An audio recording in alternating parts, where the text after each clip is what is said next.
Hello my dear student, आज की जो वीडियो में हम अपना टॉपिक जो कवर करेंगे वो होगा हमारे पास enzyme as well as catalyst. ठीक है। सीबीएसई के पॉइंट ऑफ व्यू से या किसी भी बोर्ड के पॉइंट व्यू से यहाँ से क्वेश्चन 101% फंसता है। ठीक है। लेकिन जेई मेन या नीट में यहाँ से क्वेश्चन आने के चांसेस बड़े कम रहते हैं, लेकिन बड़ा ही इंपॉर्टेंट टॉपिक है। क्यों? क्योंकि प्लस टू में इसी टॉपिक को, एंजाइम्स को, यहाँ पे जो हम एंजाइम्स डिस्कस करेंगे, यही टॉपिक हम 12th लेवल पे बायोमोलिक्यूल्स में भी स्टडी करते हैं। ठीक है। चाहे तो वहाँ पर करो चाहे यहाँ पे करो, ठीक है, कंसेप्ट सेम ही रहेगा हमारे पास। इस चीज़ को जरा देखिए। नाउ द जो हमारे पास आज जो हम टॉपिक लेके आए हैं वो है हमारे पास catalyst as well as enzyme. Catalyst as well as, यहाँ पे हमारे दो टॉपिक एक साथ चलेंगे, कैटलिस्ट और उसी के साथ चलेगा हमारा एंजाइम्स। बड़े इंपॉर्टेंट टॉपिक है। पहले मैं तुम्हें इसकी थोड़ी डिटेल देता हूँ। कुछ है नहीं इस टॉपिक में, इस कंसेप्ट में कुछ भी नहीं है। यहाँ पे जस्ट डिफरेंट डिफरेंट टाइप की डेफिनेशंस है। ठीक है। यहाँ छोटे छोटे वर्ड्स अक्सर एग्जाम में पूछे जाते हैं। और इंपॉर्टेंट क्या रहेगा? रिएक्शन रहेगी, और किस रिएक्शन में हम कौन सा कैटलिस्ट कौन सा एंजाइम यूज करते हैं वो रहेगा। यही हमारा कंपटीशन पार्ट है, यही हमारा बोर्ड पार्ट है। सपोज करो हमें बोल दिया कि यूरिया को अमोनिया में कन्वर्ट करो, तो इसके लिए कौन सा एंजाइम यूज करेंगे? तो चार ऑप्शन होंगे तुम्हारे पास, उनमें से एक एंजाइम लेंगे, उसी पे हम क्या करेंगे, टिक करके आएंगे। सिमिलरली पैटर्न से कोई तुम्हें केमिकल इक्वेशन दे दी और पूछ लिया इसमें कि प्रमोटर कौन होगा। ये प्रमोटर वर्ड अभी थोड़ी देर बाद देख लेंगे कि प्रमोटर होता क्या है। चार ऑप्शन दे देगा तो हम एक पे क्या करके आएंगे, टिक करके आएंगे। So simple. अब हम अपना कंसेप्ट स्टार्ट करते हैं, कैटलिस्ट एंड एंजाइम। ठीक है। नाउ एक सिंपल वे से बताता हूं मैं, इस चीज को समझना। देखो भाई, हमारी दुनिया में होता क्या है, दो टाइप की, यहाँ पे such of to type reaction चलती हैं। टू टाइप रिएक्शन हमारी दुनिया में, टू टाइप की रिएक्शनें चलती है, एक इंडस्ट्री में और एक लिविंग सिस्टम में। जैसे पेड़ पौधे हो गए, हमारी खुद की बॉडी हो गई, छोटा सा बैक्टीरिया हो गया। ठीक है, मेरी बात समझे? या कुछ भी बायो, या कुछ भी जैसे कि घर में दूध होता है, हमने उसमें लस्सी डाल दी, ठीक है, थोड़ी खट्टी चीज़ डाल दी तो वो खराब हो गई। ठीक है। कुछ इस टाइप की भी रिएक्शनें चलती है हमारे पास। ठीक है। तो जनरली क्या होता है, हमारे पास टू टाइप की रिएक्शन होती है। ठीक है। एक इंडस्ट्री में चलती है। इंडस्ट्री में कैसे कि सपोज करो तुमने कोई पॉलीमर बनाना, ठीक है, तुमने पॉलीमर बनाना, कोई मेडिसिन बनानी, वहां पे कैटलिस्ट यूज करते हैं। जैसे कि तुमने सल्फ्यूरिक एसिड बनाना, HNO3 बनाना, अमोनिया गैस बनानी। ठीक है। तो यहाँ पे दो टाइप की रिएक्शन देखने को मिलती है हमें अपनी होल लाइफ में। ठीक है, अपनी जिंदगी में। ठीक है। तो होगा क्या सीन, यहाँ पे देखो, जो वो दो टाइप की रिएक्शन है उसमें एक तो है लिविंग ऑर्गेनिज्म। लिविंग ऑर्गेनिज्म, ठीक है, जैसे हमारे प्लांट हो गए, ठीक है, बैक्टीरिया हो गया, कोई भी लिविंग टिश्यू लगा लो, ठीक है, प्लांट, एनिमल्स। ठीक है। जैसे मिल्क को हम किस में चेंज करते हैं, कर्ड में। दूसरी रिएक्शन होगी हमारी इंडस्ट्रियल रिएक्शन। इंडस्ट्रियल में जैसे हमने फॉर्मेशन करनी है, फॉर्मेशन किसकी करनी है, अमोनिया की, NH3 की। ऐसी फॉर्मेशन करनी है H2SO4 की। ठीक है। ये कुछ ऐसी फॉर्मेशन करनी है, किसी की भी लगा लो। ऑक्सीजन बनानी है हमने पोटेशियम क्लोराइड से, कुछ भी, बहुत सारे एग्जांपल करेंगे। तो यहाँ पे दो टाइप की रिएक्शन देखने को मिलती है। ठीक है। तो होगा कुछ सीन यूं कि सपोज करो हमें क्या करना कि अमोनिया बनानी, हमने कोई रिएक्शन लगाई जिसमें हमने अमोनिया बनानी है। उसको रिएक्शन को करने के लिए हमें 1 घंटा लग रहा है। अब उसमें हम कुछ केमिकल सब्सटेंस डाल देंगे जो चुटकियों में हो जाएगी। So simple. ठीक है। अब हमने जो केमिकल सब्सटेंस डाला वही, उसी केमिकल सब्सटेंस को क्या बोलेंगे हम, कैटलिस्ट। ठीक है। ओवरऑल क्या होता है कैटलिस्ट का meaning, in simple term, catalyst वो केमिकल सब्सटेंस होते हैं जिनको रिएक्शन में डालने से रिएक्शन की स्पीड बहुत ज्यादा बढ़ जाती है। ठीक है। लेकिन कैटलिस्ट में कोई भी चेंज नहीं आता, वो एज इट इज अपना रोल प्ले करके बाहर निकल जाते हैं। इस चीज को क्या बोलते हैं हम, कैटलिस्ट। लेकिन कैटलिस्ट ये नाम कब देंगे, जब वो रिएक्शन कैसी होगी, मैन मेड, जो इंडस्ट्रियल होगी, जो बायो ना होगी। ठीक है। वहां पे कोई भी बायोकेमिकल, मतलब कि बायो से रिलेटेड कोई भी वर्ड इन्वॉल्व नहीं होगा। ठीक है। उस चीज को क्या बोलते हैं हम, कैटलिस्ट। So simple. अब आगे चलते हैं। On the other hand enzymes क्या होता है? अब भाई एंजाइम्स क्या होता है, देखो यहाँ पे इंडस्ट्रियल इक्वेशनों को हमने फास्ट किया। अब यहाँ पे लिविंग ऑर्गेनिज्म, जितने भी लिविंग ऑर्गेनिज्म है, ठीक है, वहां पे जो रिएक्शनों को कैटलाइज करेंगे उस चीज को हम क्या बोलेंगे, एंजाइम्स। ठीक है। अब एंजाइम्स का भी काम क्या होता है, रिएक्शन को क्या करना, फास्ट। ये भी बहुत ज्यादा स्पीड देते हैं रिएक्शन को। ठीक है। बल्कि एंजाइम के बगैर तो हम जी भी नहीं सकते। एक मेन पॉइंट है कि अगर हम फूड खाते हैं, अगर हमारी बॉडी में एंजाइम ना हो तो हमारे फूड को डाइजेस्ट होने के लिए 50 साल लग सकते हैं। अगर एंजाइम है तो कुछ देर में ही डाइजेस्ट हो जाता है। So simple. तो यहाँ पे मकसद एक ही है, ठीक है। यहाँ पे टारगेट इनका काम ही एक है, कैटलिस्ट का भी और एंजाइम का भी। सिर्फ फर्क इतना है कि जो एंजाइम है वो बायोकेमिकल रिएक्शन, मैं लिख सकता हूँ यहाँ पे, ये क्या करते हैं, ये सिर्फ बायोकेमिकल रिएक्शन को क्या करते हैं, कैटालाइज करते हैं। ये बायोकेमिकल रिएक्शन को क्या करेंगे, कैटालाइज, ये ओनली और बायोकेमिकल, ठीक है, बायो से रिलेटेड रिएक्शन को क्या करते हैं, catalyse. On the other hand दूसरी तरफ क्या देखोगे कि जो हमारा कैटलिस्ट है ये कैसी एप्लीकेशन है, ये कैसे कैटलिस्ट है, ये कैसे केमिकल सब्सटेंस है, ये इंडस्ट्रियल इक्वेशन को क्या करते हैं, कैटालाइज। जैसे हमने अमोनिया बनाना, सल्फ्यूरिक एसिड बनाना, H2SO4 बनाना, HNO3 बनाना, ठीक है, ये इसके कुछ एग्जाम्पल है, ठीक है। ये व्यू था एंजाइम एंड कैटलिस्ट का। पहले मैं फर्स्ट स्टार्ट करता हूँ कैटलिस्ट, उसमें जो टर्म यूज होगी उसको मैं एक्सप्लेन करूंगा विद एन एग्जाम्पल, ठीक है। फिर हम अगला कंसेप्ट उठाएंगे एंजाइम्स, ठीक है, उसमें जो टर्म यूज होगी उसकी क्या डेफिनेशन होगी वे मैं ऑन द बोर्ड तुम्हें राइट अप कराऊंगा, जो तुम सीबीएसई बोर्ड या किसी भी स्टेट बोर्ड में राइट डाउन करके आओगे विद नोट्स, ठीक है। इसका थोड़ा सा फटाफट लीजिए स्क्रीनशॉट, फिर हम अपना स्टार्ट करते हैं कैटलिस्ट। आइए अब कैटलिस्ट की डेफिनेशन करते हैं। नाउ कैटलिस्ट होता क्या है और कैटलिसिस क्या होती है, इस चीज को जरा देखिए।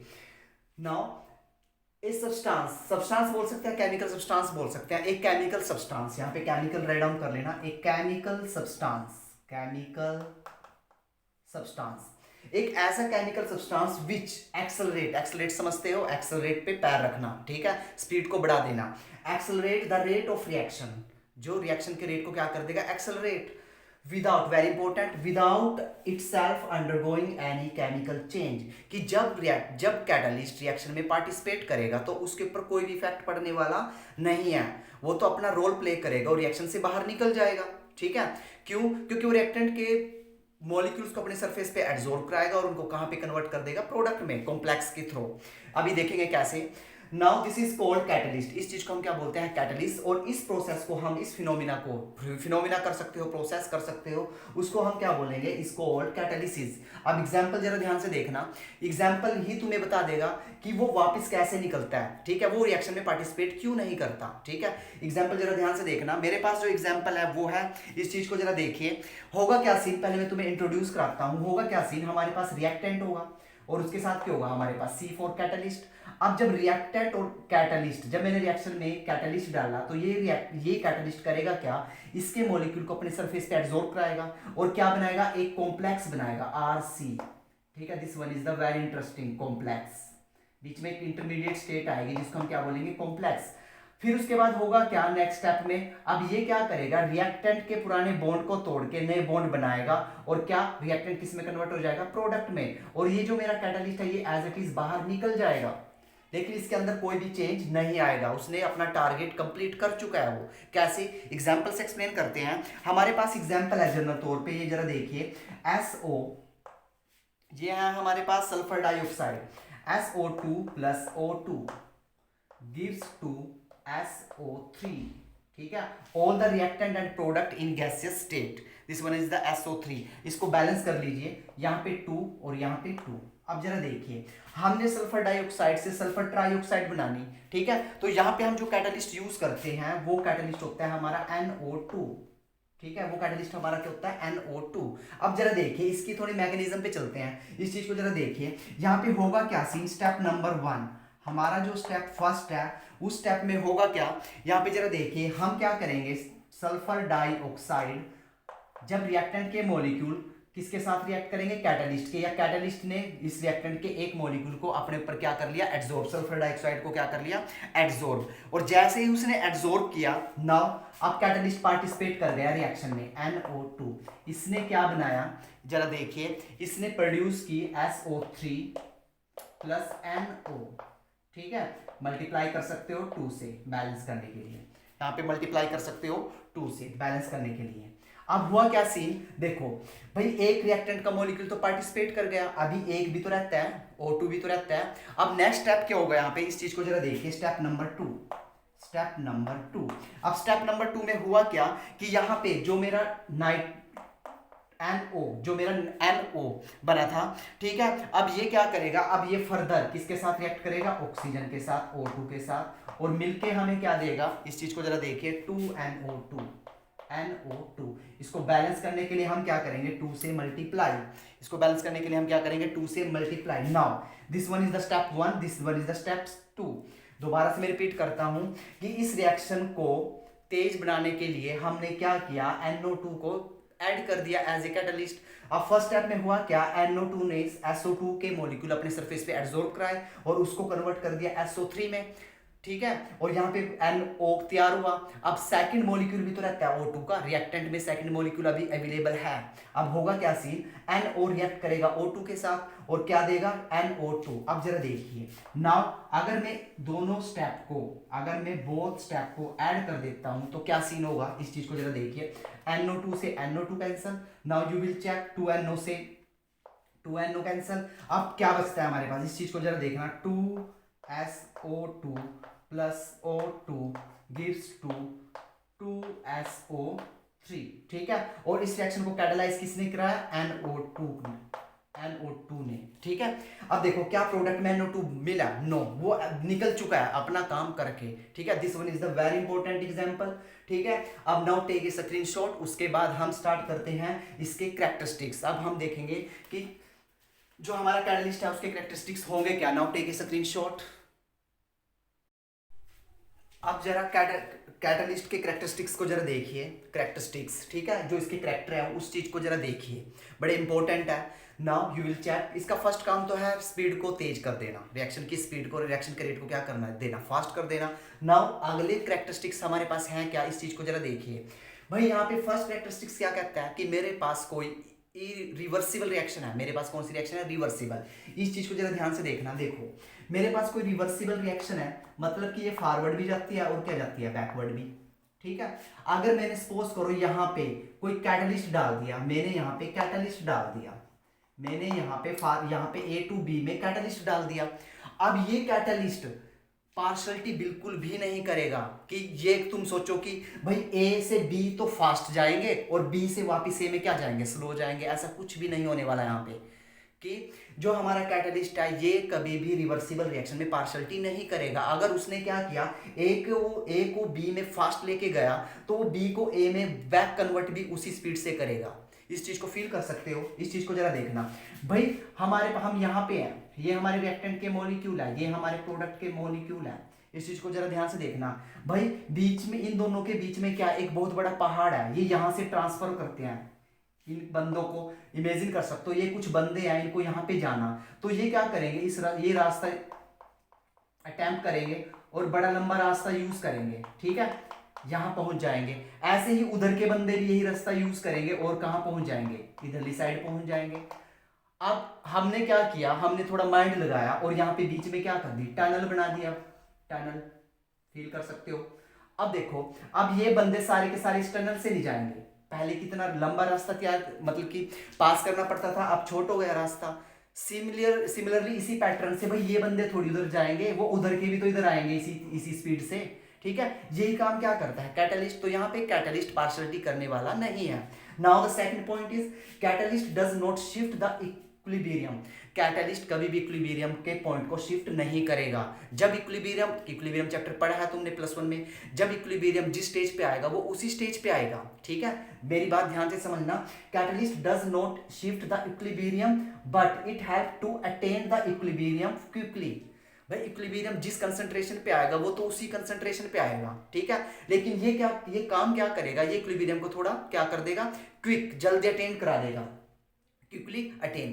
भाई एक बात बताओ, तुम स्कूल में जाते हो, ठीक है, सपोज करो तुम साइकिल पे जाते हो स्कूल में, स्कूल की टाइमिंग है 8 बजे, ठीक है, और पापा ने दे दी तुम्हें गाड़ी, ठीक है। अब तुम गाड़ी दे दी, इसका मतलब ये नहीं है कि तुम 7 बजे वहां पे बैठ जाओगे, मेरी बात समझे। तो सेम पैटर्न यहाँ पे है, ठीक है। कैटलिस्ट कभी भी इक्विलिब्रियम जो इक्विलिब्रियम का पॉइंट है उसको कभी चेंज नहीं करेगा, जिस कंसंट्रेशन पे आएगा वो उसी कंसंट्रेशन पे आएगा, ठीक है, लेकिन ये हेल्प कर देगा कि थोड़ा क्विक, ठीक है, समझते हो मेरी बात। Now the third point, it decrease the activation energy. इस चीज को जरा देखिए, ये तुम केमिकल काइनेटिक्स में पढ़ोगे अच्छे से, ठीक है। तो यहाँ पे देखना भाई, केमिकल काइनेटिक्स में ग्राफ होता था कि ये रिएक्टेंट के मॉलिक्यूल और ये प्रोडक्ट के molecule. Now you will check, देखो ये रिएक्टेंट के मॉलिक्यूल प्रोडक्ट में जाएंगे तो ये एनर्जी बैरियर है हमारे पास, इनको इस एनर्जी से पास आउट करना पड़ेगा। ठीक है, देखो जब इन रिएक्टेंट की मॉलिक्यूल इस एनर्जी तक पहुंचेगी तभी ये प्रोडक्ट में जाएंगे। ठीक है, जैसे ही हमने कैटलिस्ट डाल दिया तो वो क्या करेंगे, इस एनर्जी को क्या कर देंगे, कम कर देंगे। पहले एनर्जी यहां तक थी, अब चेक कीजिए अब एनर्जी हमारी यहां तक की है। तो मैंने सिंपल वर्ड में बताया कि it decrease the activation energy. ये एक्टिवेशन एनर्जी को क्या कर देते हैं, डिक्रीज कर देते हैं। पहले ज्यादा एक्टिवेशन एनर्जी थी, अब क्या, थोड़ी activation energy. Now the fourth point is catalyst does not effect the energy of reactant and product. Way activation energy को डिक्रीज तो कर देंगे लेकिन वो इनकी जो रिएक्टेंट और प्रोडक्ट की जो एनर्जी है उनके साथ कोई छेड़खानी नहीं करेंगे। This one is the fourth point.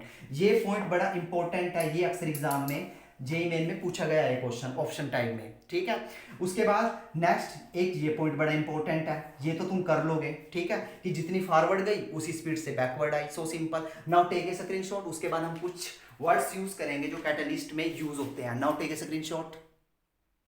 अब अगली दो टर्म को देखिए जो कैटलिस्ट में यूज होती है, बड़ी इंपॉर्टेंट टर्म है, ये अक्सर बोर्ड लेवल में पूछी जाती है। ठीक है, नाम से ही क्लियर है, प्रमोटर। भाई जो प्रमोटर क्या होता है, किसी को प्रमोट करना। ठीक है, प्रमोटर क्या होता है, किसी को प्रमोट करना।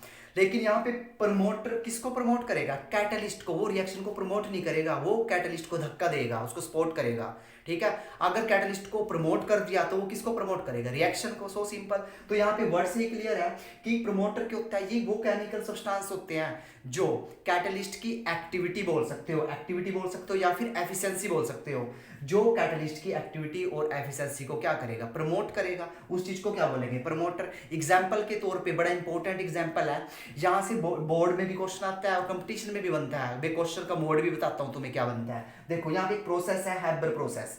ये जो हैबर प्रोसेस होता है ये किसके काम आता है, अमोनिया बनाने के। एक प्रोसेस होता है हमारे पास कॉन्टैक्ट प्रोसेस, ये किसके काम आता है, सल्फ्यूरिक एसिड बनाने के। बड़ा इंपॉर्टेंट है, ये एग्जाम में कंपटीशन में आया है क्वेश्चन। एग्जाम में या कंपटीशन में क्वेश्चन क्या आया था कि भाई जो हैबर प्रोसेस होता है वो किस काम आता है। तो 4 ऑप्शन दिए हुए थे, ammonia, sulphuric acid, nitric acid या H2O2। तो एक पे टिक करके आना था। या पूछा गया था कि अमोनिया किस प्रोसेस से तैयार होती है, तो 4 ऑप्शन मिलेंगे तुम्हें। इस टाइप से क्वेश्चन बनता है। ठीक है, now you will check promoter का जो एग्जांपल लिया वो लिया हमने हैबर प्रोसेस। अब यहाँ पे देखिए हमने अमोनिया तैयार करनी। अब अमोनिया तैयार करने के लिए हम क्या करेंगे, इसमें जो आयरन डाला, यहाँ पे जरा चेक करना, मैं यहाँ पे राइट डाउन करता हूँ। यहाँ पे जो हमने आयरन डाला इन सॉलिड, ठीक है, ये काम करता है किसका, कैटलिस्ट का। ये काम किसका करता है, कैटलिस्ट का। अगर हम यहाँ पे मोलिब्डेनम डाल देते हैं MO, ठीक है, सॉलिड फेस में, तो अगर हम यहाँ पे मोलिब्डेनम डाल देते हैं, ये काम करेगा किसका, सो सिंपल, किसका, प्रमोटर का। तो यहाँ पे ये किसका काम करेगा, प्रमोटर का। This one is the very interesting. ठीक है, ये अक्सर एग्जाम में पूछा जाता है। नाउ नेक्स्ट है पॉइजन। पॉइजन क्या होता है, जहर। भाई जहर क्या करेगा, बंदे को घेर देगा। तो सेम सिचुएशन यहाँ पे आई, जब पॉइजन हमने कैटलिस्ट को जहर पिला दिया तो वो क्या हो जाएगा, डेड हो जाएगा। तो यही तो काम करेगा, वो काम करना बंद कर देगा। तो हम सो सिंपल बोल सकते हैं पॉइजन क्या होगा यहाँ पे कि कुछ सब्सटेंस ऐसे होते हैं जो डिक्रीज, जो डाउन कर देते हैं किसकी एक्टिविटी को, कैटलिस्ट की एफिशिएंसी को, उसकी कैपेसिटी को, उसकी क्षमता को क्या कर देते हैं, वो नीचे गिरा देते हैं। उस चीज को क्या बोलते हैं, पॉइजन। अब now you will check example contact process. मैं यहाँ पे डाल दिया है कि जो कॉन्टैक्ट प्रोसेस होता है वो किस काम आता है, सल्फ्यूरिक एसिड को तैयार करने के लिए। अब कॉन्टैक्ट प्रोसेस में अगर हम आर्सेनिक AS डाल देते हैं तो ये करेगा क्या, ये क्या करेगा, रिएक्शन को बहुत ही स्लो कर देगा। ये एक्टिविटी को क्या कर देगा, किसकी, कैटलिस्ट की एक्टिविटी को क्या कर देगा, ब्लॉक कर देगा, जाम कर देगा। Now take a screenshot. फिर उसके बाद हम अपनी नेक्स्ट टर्म देखते हैं regarding to the catalyst. Now the next term is, जो हमारे पास नेक्स्ट टर्म है वो है हमारे पास so simple, homogeneous and heterogeneous. मैं यहाँ पे होमोजीनियस मैंने राइट डाउन करा दिया है, हिट्रोजीनियस घर के लिए तुम्हारा वर्क है। So simple. देखो होमो का मीनिंग क्या होता है, यूनिफॉर्म, एक जैसा। देखो जब रिएक्टेंट और प्रोडक्ट एक ही फेस में हो और साथ में कौन, कैटलिस्ट, जब सारे के सारे बंदे एक ही फेस में होंगे तो उसको क्या बोलेंगे, होमोजीनियस कैटलिस्ट। एग्जाम्पल देखिए जरा, एग्जाम्पल ऑलरेडी कर चुके हैं। यहाँ पे रिएक्टेंट गैसियस और गैसियस फेस में है, प्रोडक्ट भी किस में है, गैसियस में। ठीक है, और जो हमारा कैटलिस्ट यूज किया है वो भी किस में है, गैसियस में। So simple, this one is the homogeneous catalysis. इस प्रोसेस को हम क्या बोलेंगे, होमोजीनियस कैटालिसिस। नाउ इसका उल्टा कर दो कि भाई होगा क्या सीन यहाँ पे, जब हमारा कैटालिस्ट किस में चले जाएगा, डिफरेंट फेस में। किसके कंपैरिजन में? रिएक्टेंट के कंपैरिजन में। मैक्सिमम बुक बोलती है रिएक्टेंट के कंपैरिजन में देखते हैं हम, ठीक है। हमारा कंपटीशन भी क्या बोलता है? हम रिएक्टेंट के कंपैरिजन में देखते हैं। लेकिन इंटरेस्टिंग फैक्ट क्या है, तुम जितने भी एग्जाम्पल करोगे किसी भी बुक से, ठीक है, तो प्रोडक्ट भी मैच करेगा रिएक्टेंट के साथ जनरली तौर पर, ठीक है। तो यहाँ पे जरा देखिए, यहाँ पे जो हैबर प्रोसेस लगाया था हमने अमोनिया के लिए, हैबर प्रोसेस, ठीक है, उसमें सीन क्या था कि यहाँ पे आयरन हम किस फॉर्म में डाला था? सॉलिड। और ये किस में है? गैसियस। अब मैंने दोबारा से यही एग्जांपल उठाया, यहाँ पे हम NO को तो यूज कर सकते हैं कैटलिस्ट में, लेकिन साथ ही हम प्लेटिनम भी डाल सकते हैं सॉलिड फॉर्म में, वो भी इस रिएक्शन को क्या कर देगा? कैटलाइज कर देगा। सो सिंपल, ठीक है। तो हेट्रोजीनियस की क्या डेफिनेशन दोगे? हेट्रोजीनियस कैटालिसिस की क्या डेफिनेशन दोगे? जब हमारा रिएक्टेंट और कैटलिस्ट किस में होगा? डिफरेंट फेस में। उस चीज को हम क्या बोलेंगे? Heterogeneous catalysis. Now take a screenshot. उसके बाद हम नेक्स्ट टर्म देखते हैं कि कैटलिस्ट में कौन सी यूज होगी। Take a screenshot. अब नेक्स्ट 2 टर्म देखिए जरा रिगार्डिंग टू द कैटलिस्ट। ये बड़ी इंपॉर्टेंट टर्म है, अक्सर CBSE बोर्ड में पूछी जाती है, ठीक है। फर्स्ट है एक्टिविटी ऑफ कैटलिस्ट। एक्टिविटी का मीनिंग होता है कि कैटलिस्ट रिएक्शन की स्पीड को कितना इंक्रीज करेगा? 10⁻10 टाइम्स।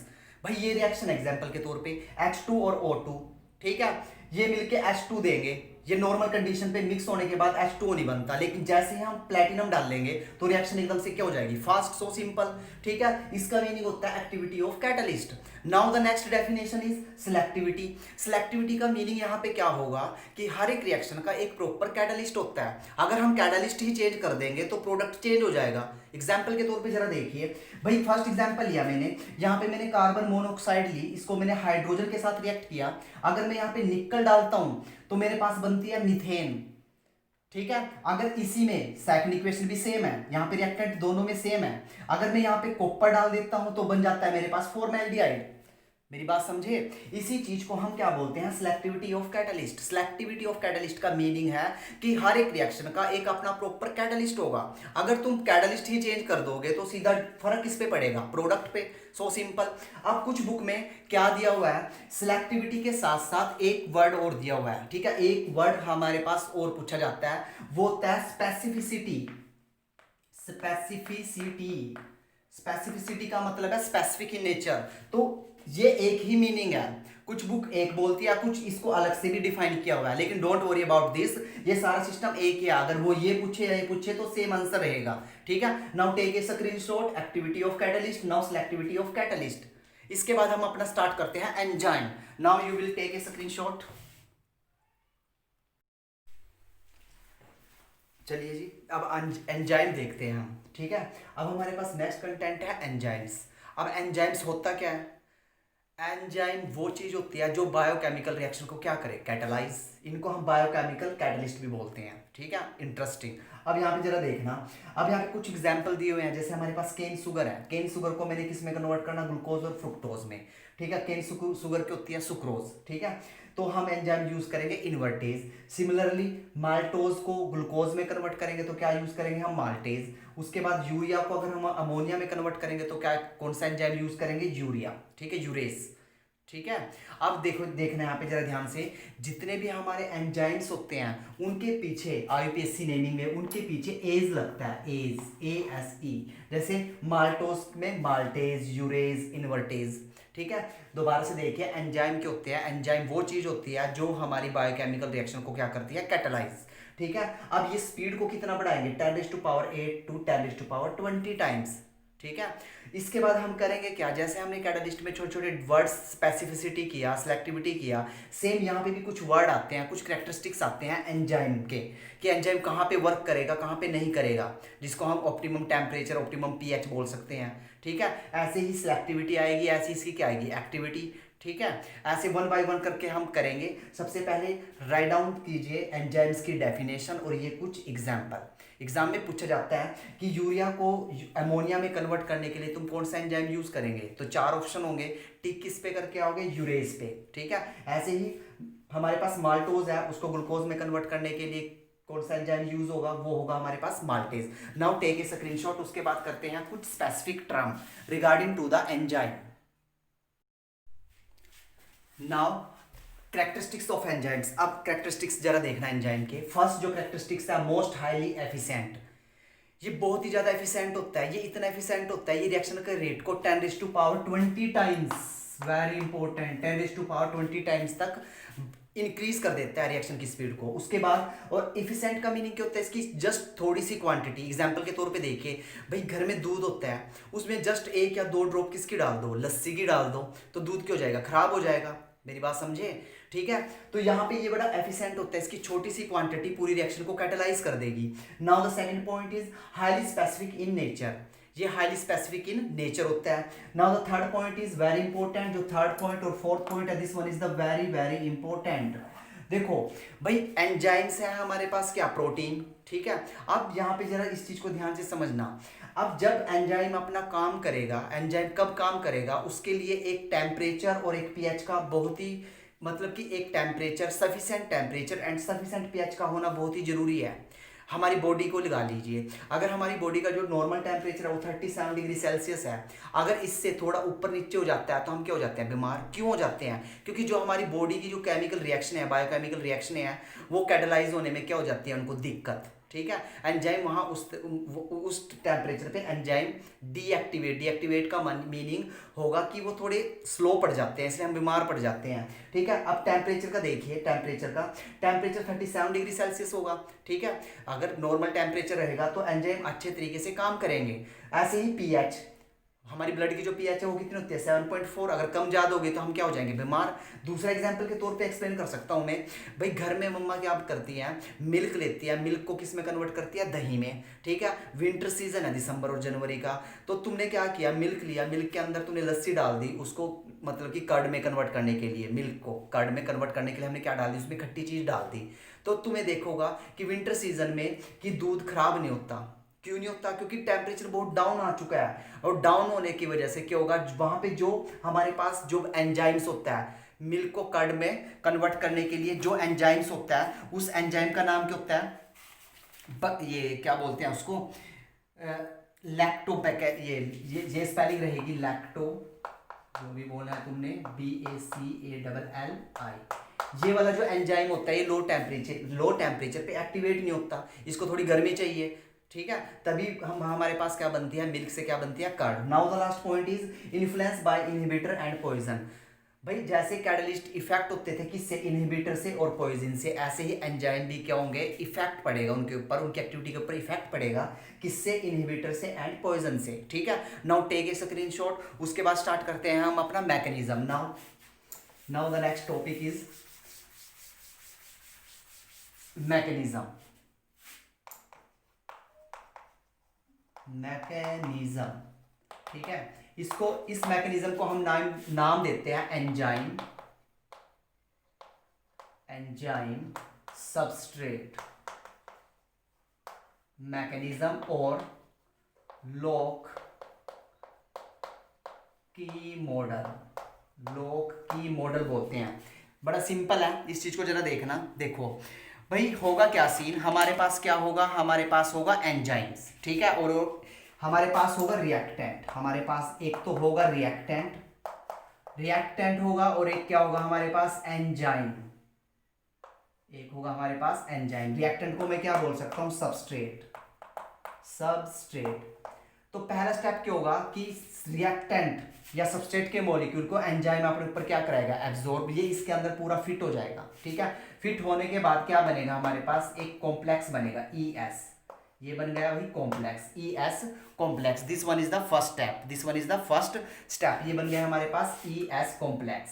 अब उसके बाद होगा क्या नेक्स्ट स्टेप में, कि जो मेरा एंजाइम और सबस्ट्रेट कॉम्प्लेक्स है, ठीक है, इसको मैं बोलूंगा कॉम्प्लेक्स या फिर इंटरमीडिएट, ठीक है। अब होगा क्या सीन, जो मेरा एंजाइम है वो अपना वर्क करेगा और इसको सबस्ट्रेट को किस में कन्वर्ट कर देगा, वो प्रोडक्ट में, और एंजाइम एज इट इज हो जाएगा बाहर, रिमूव हो जाएगा, ठीक है। यहाँ सबस्ट्रेट के लिए मैं S कर सकता हूँ, एंजाइम के लिए मैं क्या कर सकता हूँ, E। This one is the step number 1, this one is the step number 2। इसको बोलते हैं लॉक एंड की मॉडल।